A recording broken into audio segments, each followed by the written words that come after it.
The conflict in the Middle East has reached a decisive and dangerous phase where high intensity warfare is meeting a sudden, high stake diplomacy effort.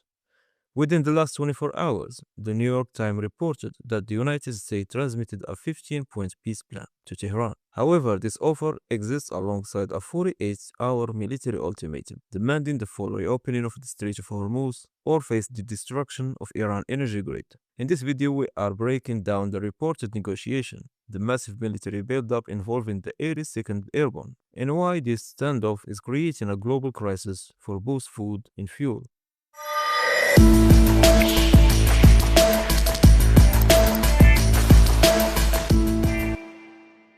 So you don't miss out, subscribe and tap the bell to keep up with every episode.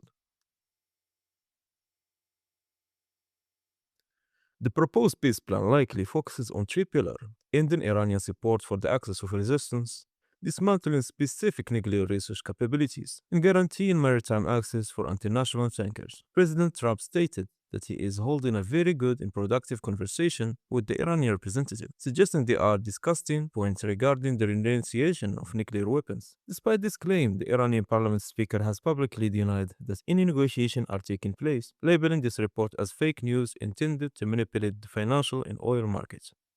While diplomacy is being discussed, the military threat is intensifying. President Trump issued 48-hour ultimatum now, reportedly extended by 5 days to allow for talks, stating the US military will obliterate Iran energy infrastructure, including every major power station, if the Hormuz blockage is not lifted. To support this threat, the US is preparing to deploy 1,000 elite troops from the 82nd Airborne Division to the region. This joins a 2nd Marine Expeditionary Unit of 2,200 Marines already headed to the Gulf. US Central Command confirmed it has already struck over 8,000 targets in Iran since the war began, including 130 naval vessels. This conflict is no longer just a regional issue. It has triggered a dual shock to energy and agriculture markets. Crude oil prices are highly volatile, trading around $104 per barrel. In Southeast Asia, the Philippines has declared a national energy emergency because the war has paralyzed their fuel supply. Even more critical is the fertilizer block because 49% of the world traded urea come from the Gulf. Australian farmers are paring back wheat planting by up to 80% in some regions because they cannot find or afford fertilizer. This creates a high risk of global food deficit in 2027.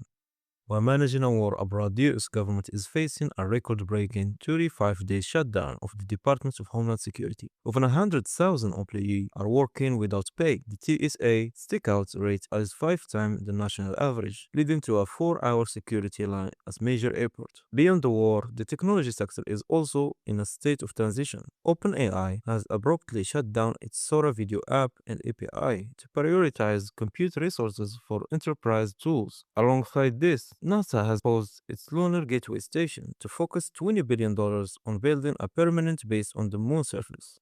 We are now in a critical 120-hour window. If the 15-point plan leads to a breakthrough, global market could see a significant recovery. However, the systemic risk index is at the highest point since the war began. If the ultimatum expires and the US follows through on destroying the Iranian power grid, we are looking at total regional infrastructure collapse with no clear endgame. The next few days will define the global economic map for years to come.